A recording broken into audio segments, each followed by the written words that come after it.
Well, hello everybody, Louise Eddington, Cosmic Owl Astrology, back today with the weekly forecast for the week beginning July the 6th through July the 12th. And it's another big week because we have a Capricorn full moon and Uranus entering Gemini for the first time. Uranus will retrograde back into Taurus and then fully enter Gemini next year, but we're going to get a taste of it, and it's a big deal.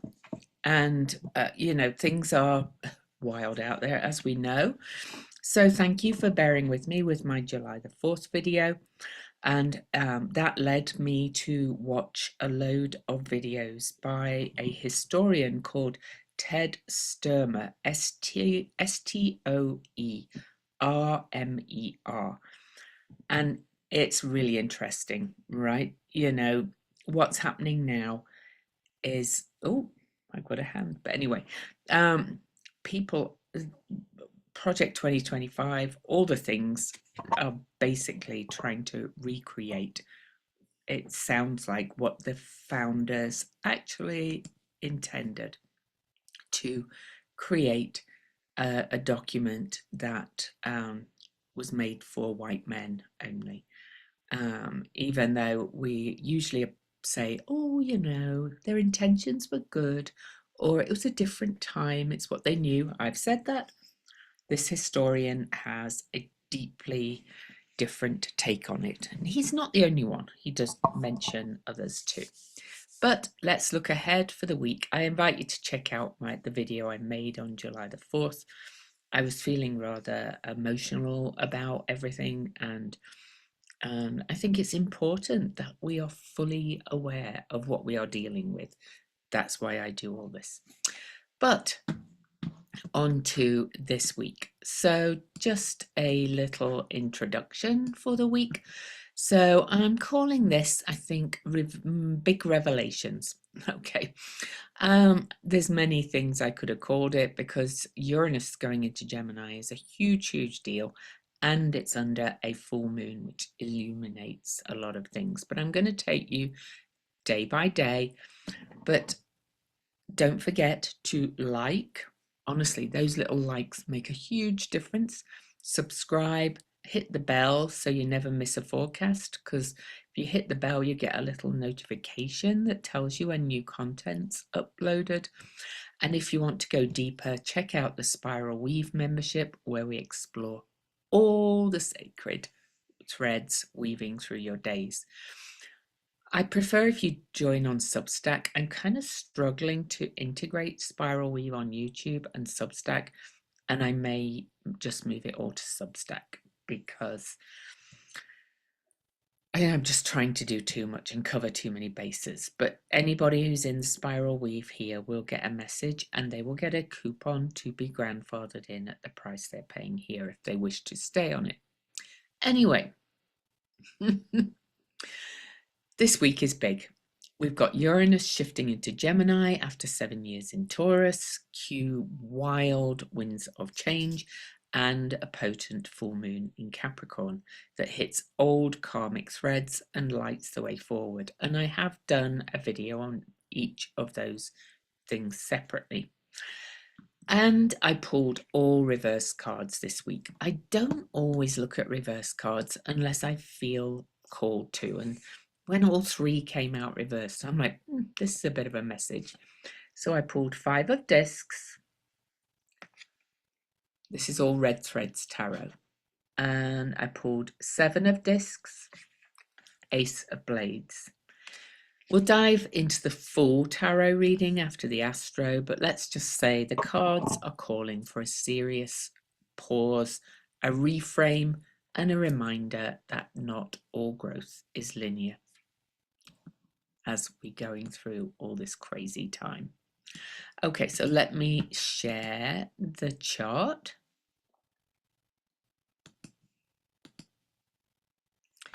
So here we are, we begin the week on July the 6th. The moon is in the sign of Scorpio and will stay in Scorpio until 8:29 Eastern.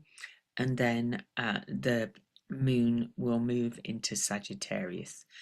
The major aspects are that Venus is in Gemini. Venus just moved into Gemini after meeting Uranus at the very end of that zodiac.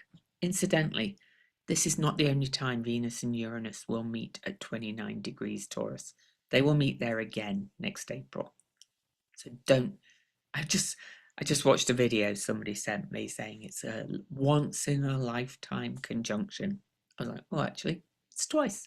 But anyway, Venus is moving in Gemini. Venus is moving really quickly because she's gained speed, and Venus does not go retrograde until later in 2026.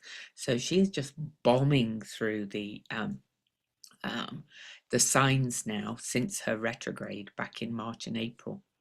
But Venus, on the first day of this week, tomorrow, July the 6th, will actually make a supportive aspect of opportunity to Saturn and Neptune in Aries, sorry. Of course, Neptune stationed retrograde on July the 4th, and Saturn is stationing retrograde on July the 13th. And my goddamn annoying cat, I just bear with me.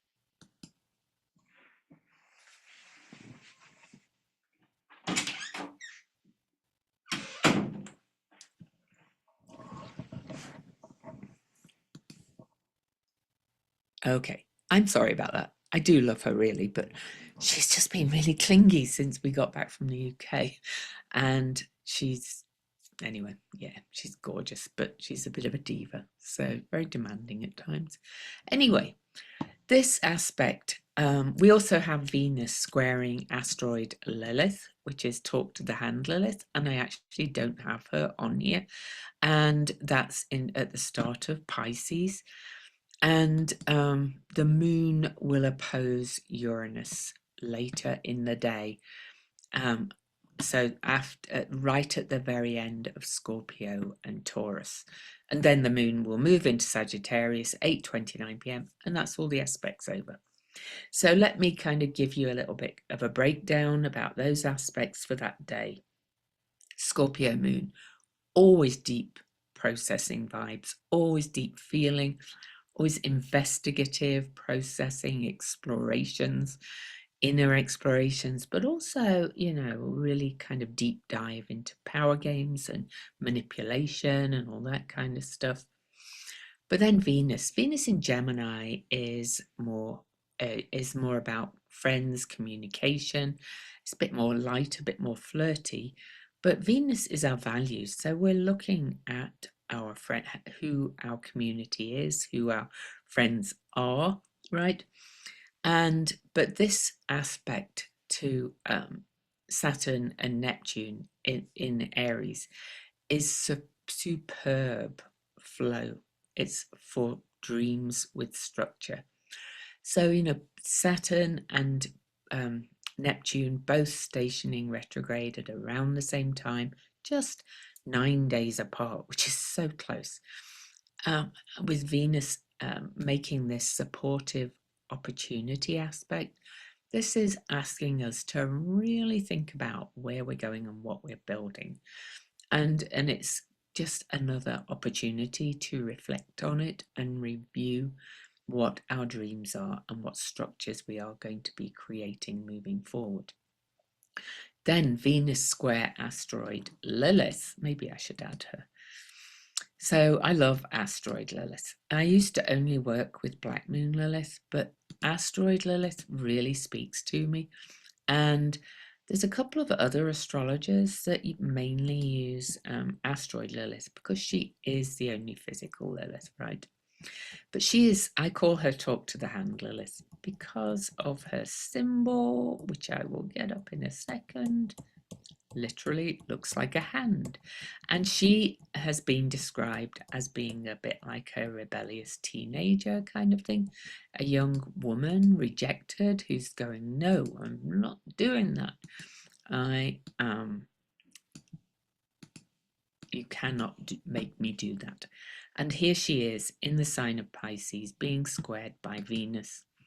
And that is saying, where do your values rebel against social norms? Okay. And then the moon.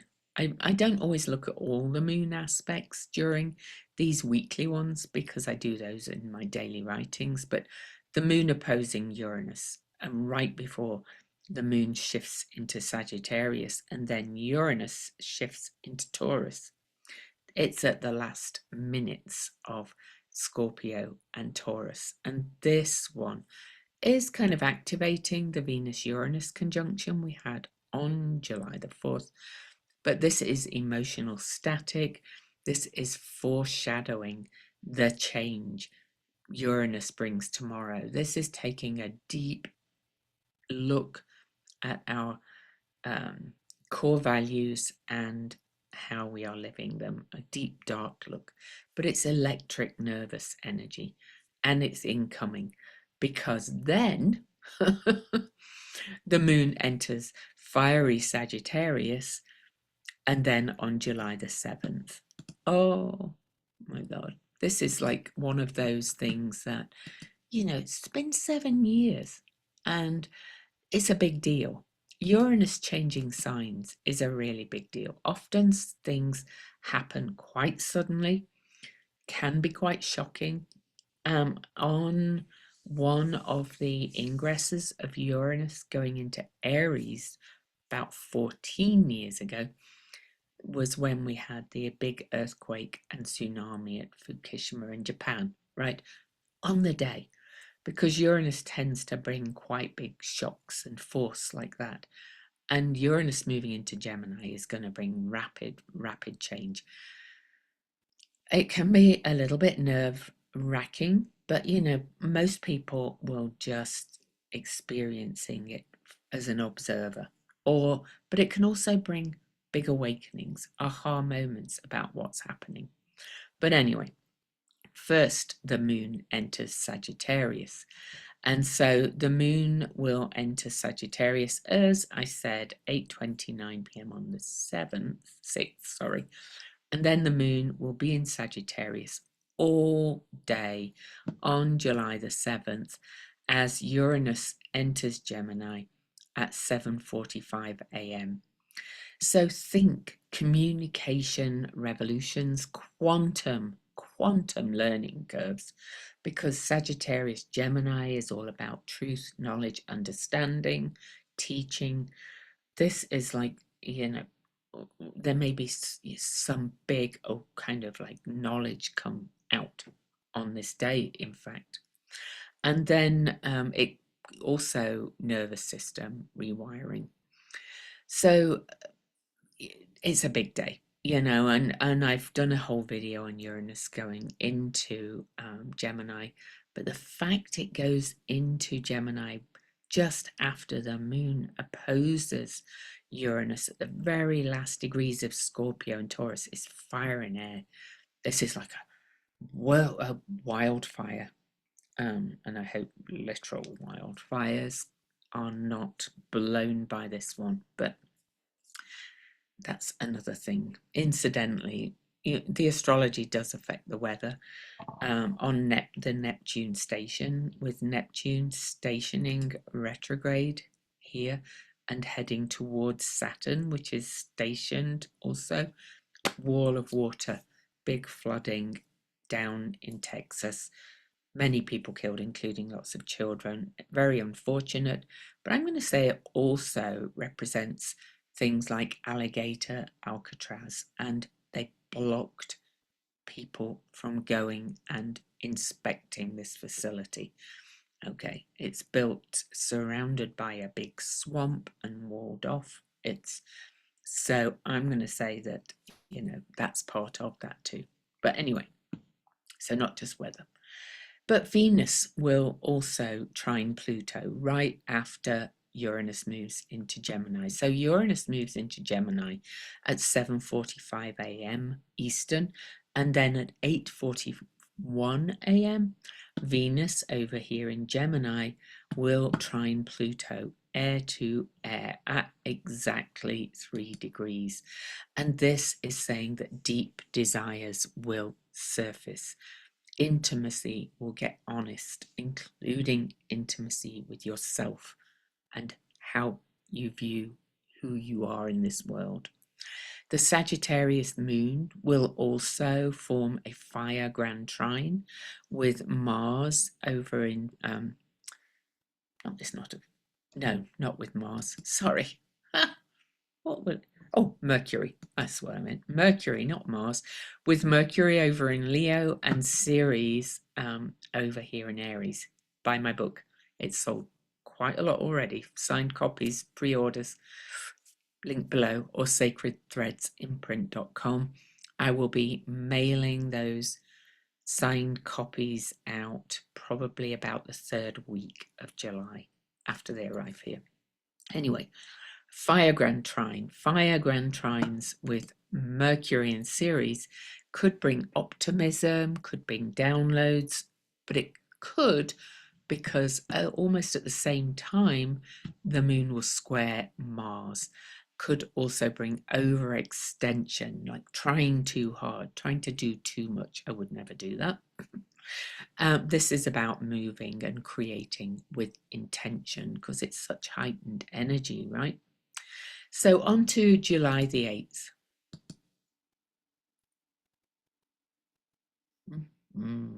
So July the 8th, the moon again is in Sagittarius all day. Oppositions and squares to Juno and the nodes. So squares to Juno? Ignore that. I think I wrote something weird that did not. I don't know why I put that. Anyway, doesn't matter. The moon will square the moon's nodes. This is always a turning point. Again, this is saying what's moving us towards our purpose, Pisces. The moon is then going to move towards that north node of being more interconnected, but also releasing and letting go old views and old patterns and moving into truth. Now the sun, the Cancer sun over here, will actually make a trine to Juno over here, a watery grand trine. This is clarity in deeply bonded relationship contracts and soul alliances. You may get some real clarity around who is your true family, really. Something wants to come into better alignment though on this day, but it may require letting go of old expectations. Okay. On to July the 9th, and the moon. Okay, the moon finishes up in Sagittarius, will enter Capricorn at 10:17 a.m. and will immediately square Saturn and Neptune, both still stationed. This is like an emotional reality check. This is like a, oh, okay, where am I going? This is kind of going saying, it's a bit like it is a reality check, a bit like a slap in the face, that your dreams and ideals are not being met, perhaps, and a real kind of come to Jesus moment about what's actually happening in the world. And I'll talk more about that later. The moon will also later oppose Jupiter in Cancer. Don't overcompensate for discomfort with false optimism. All right. So on July the 9th, watch projections. Not all discomfort needs a solution. You may have to sit with your discomfort. And those reverse cards, I think, really reflect that as well. So on to the 10th, when we have the full moon. So there is a full moon video for the full moon in Capricorn, a full one. So I'm not going to talk a lot about it because you can go and watch that one as well. The moon will trine Mars and square Ceres as well. I do talk about that in there, but generally this is a day for cutting of old survival-based patterns, deep energy for responsibility, initiation, and honoring boundaries. Now, one other mention though, 18 Capricorn, where the full moon is the exact degree of the Venus retrograde star point, where the Sun and Venus met early in 2020, when the Sun rose as morning star after that, and the Russian invasion of Ukraine occurred. So I would expect something to be in the news about that, or something coming to fulfillment. I mean, will it be whose favorite will be in? Let's leave that to see. I just want to mention that. July the 11th, the moon begins to wane. Come on, change. Okay, in Capricorn, and will stay in Capricorn until 5:35 p.m., but will square Eris and Chiron in Aries. And Juno will also station direct on the 11th. And then when the moon has moved into Aquarius, the moon will trine Uranus in Gemini. And Uranus is the modern guide for Aquarius. Okay, so was there any? Oh, and will also make a supportive sextile aspect. So trines are unbroken flow, sextiles are supportive in general, but they kind of have to be harnessed and lassoed and taken advantage of, because they are gentler aspects that need a little bit of self direction. Okay, but this could be vision, downloads, higher purpose, like really big ideas, Uranus and the moon speaking to each other.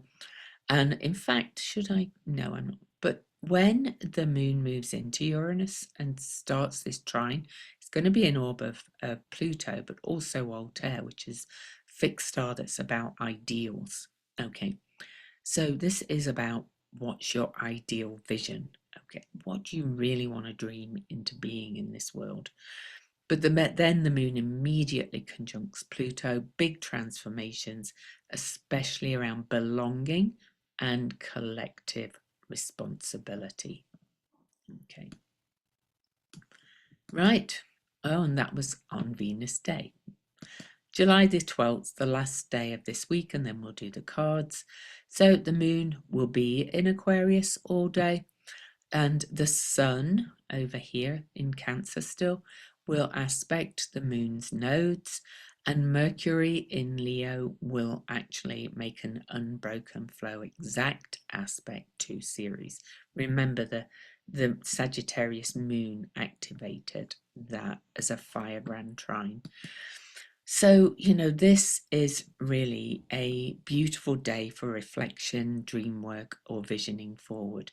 There'll be karmic alignments and space to integrate, but there'll also be nurturing words or thinking about nurturing, insights around nurturing, and mental clarity, and nurturing about meeting our own needs or others meeting our needs.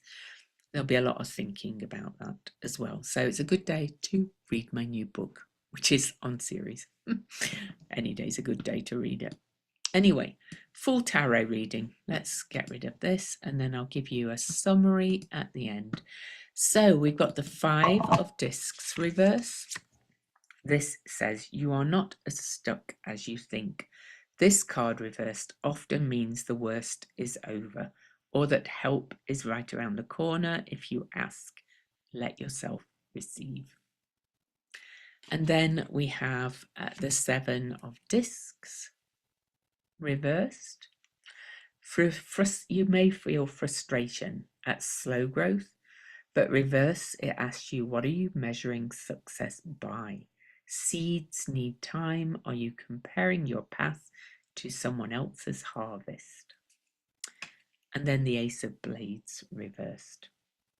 Mental fog, miscommunication, or unclear direction. But there's power in not forcing clarity. It's coming, just not yet. Let things sharpen in their own time. Remember, Neptune and Saturn are still really stationed right this week. Neptune has already officially stationed retrograde. and then Saturn will on the 13th. So this is not a point of absolute clarity. It's a time for more dreaming. So overall, it's a pause before a pivot, a breath before the storm. These cards say don't rush your becoming. So in summary, this week is another turning point. Uranus in Gemini kicking off a new 7-year collective arc. The Capricorn full moon illuminates what's no longer sustainable, and the cards urge us to slow down, reorient, and trust the process. It's not time to have all the answers. It's time to tend the roots and reframe the question. So if this forecast resonated, don't forget to give it a like, hit subscribe, and consider joining the Spiral Weave for deeper guidance, bonus tarot spreads, and a gorgeous cosmic community. Breathe deep this week. Change is coming, but you don't have to meet it at full speed. You can meet it rooted, you can meet it whole. So much love from me till the next video.